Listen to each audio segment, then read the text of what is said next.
Shalom saudaraku. Renungan 1 Maret 2024 dengan tema berpikir sederhana. Jika kita mau memperhatikan hidup kita dengan teliti saudaraku, dengan kerinduan hati kepada Tuhan, maka kita akan dapat melihat betapa Tuhan sangat memperhatikan kita dalam segala hal. Dari hal-hal yang mungkin kita pandang sepele, kita lihat itu hal yang sederhana, tetapi ternyata Allah turut memperhatikan. Sebab jika tidak, bahaya keadaan kita. Yang kedua, kita tidak dapat masuk ke dalam proses untuk bertumbuh dewasa. Misalnya, waktu kita berkendara lalu ada orang yang berlambat-lambat berhenti di depan kita untuk menurunkan penumpang. Seakan-akan ia yang memiliki jalan itu. Dengan santai juga dia menurunkan barang sambil ngobrol dengan orang di sebelahnya. Apa yang kita rasakan saudaraku? Kita pasti mau marah, bukan? Kita kesal. Namun ternyata keterlambatan itu justru menyelamatkan kita. Karena ternyata di depan itu ada satu truk yang remnya mungkin blong. Seandainya kita tidak dihambat oleh orang di depan kita itu, bisa saja kita mengalami kecelakaan. Ini contoh yang sederhana. Masih banyak hal lain yang Tuhan lakukan di luar pengetahuan kita. Bapa di surga mengendalikan segala sesuatu untuk melindungi kita, saudaraku. Jadi mestinya tidak ada sesuatu yang apapun yang membuat kita beralasan untuk berkeluh kesah. Sesuatu yang membuat kita bersungut-sungut dan mempersalahkan orang lain. Itulah hal yang selama ini sering kita lakukan. Mari kita sadar dan menerima bahwa Bapa mengizinkan segala sesuatu terjadi untuk kebaikan kita. Itu jelas ditulis dalam Roma 8:28. Dengan cara mengindahkan kita dari bahaya, dan juga Dia mendewasakan kita dalam segala hal.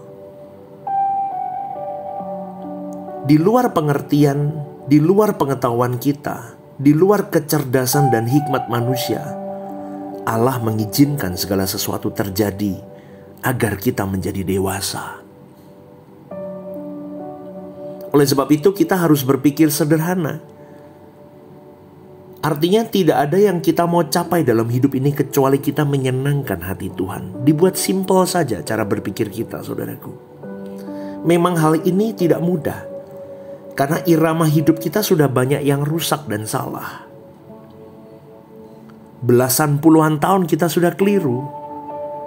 Namun ketika kita mau belajar sungguh-sungguh hidup hanya untuk menyenangkan Tuhan, maka kita tahu bahwa tidak ada sesuatu yang terjadi di luar kehendak Allah.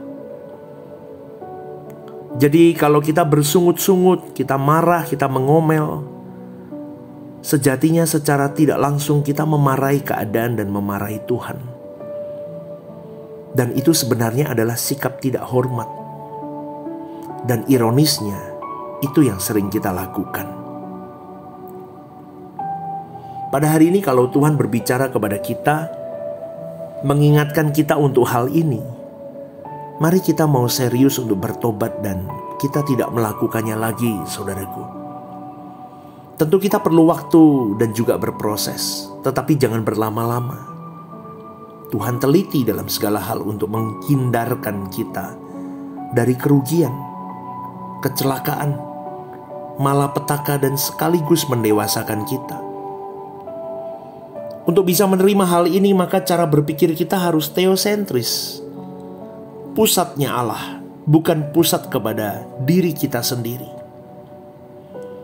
Kalau kita masih berpusat pada diri sendiri, pasti kita tidak mau mengerti mengapa hal itu terjadi. Kita akan marah, kita bersungut-sungut, mengomel, kesal, dan itu merusak jiwa kita, saudaraku. Kita harus teosentris dengan satu pernyataan, biar kehendak-Mu yang jadi, Bapa. Jadilah seturut apa yang Kau ingini dalam hidupku. Meskipun aku tidak tahu mengapa ini terjadi, tetapi aku percaya dan belajar untuk menerima semuanya. Itu teosentris, saudaraku. Dan memang hal itu tidak mudah kita jalani. Orang yang teosentris, cepat atau lambat dia bisa mulai mengenali antara manusia lama dan manusia baru. Jangan kita anggap ini perkara yang mudah dan sederhana. Karena menemukan manusia baru dan mengenali manusia lama tidak mudah. Karena kita sudah lama hidup dengan keakuan kita. Sehingga kita tidak bisa membedakan mana manusia baru yang berkenan di hadapan Allah, yang menyenangkan hati Allah, dan manusia lama kita yang masih egosentris. Manusia baru pasti teosentris, pusatnya Allah. Kalau kita belajar untuk berpusat kepada Allah, maka prinsip hidup kita adalah kehendak-Mu yang jadi Bapa. Walau aku tidak tahu, aku percaya, aku menerima. Hal ini memang sulit, maka kita harus belajar terus, saudaraku. Jangan banyak bicara, diam, merenung sampai kita bisa membedakan antara manusia lama dan manusia baru kita. Banyak orang yang sampai hari tuanya, manusia lamanya tetap begitu kuat, dan dia tidak pernah menjadi anak-anak Allah. Karena manusia barunya tidak pernah muncul atau terlahir. Hal ini sebenarnya sangat mengerikan.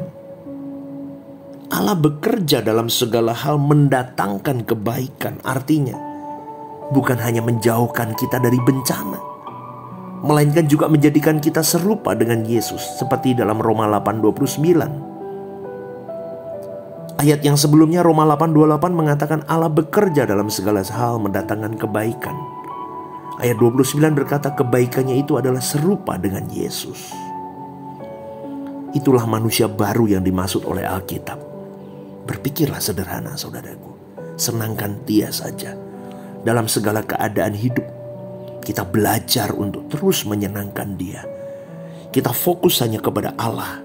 Teosentris, urusannya tentang Tuhan, perasaan Tuhan, kesenangan Tuhan, dan kepuasan Tuhan. Yuk berjuang bersama. Pagi hari ini saya berdoa, Tuhan menuntun langkah kita untuk kita bisa terus fokus hanya kepada Tuhan. God bless you, saudaraku.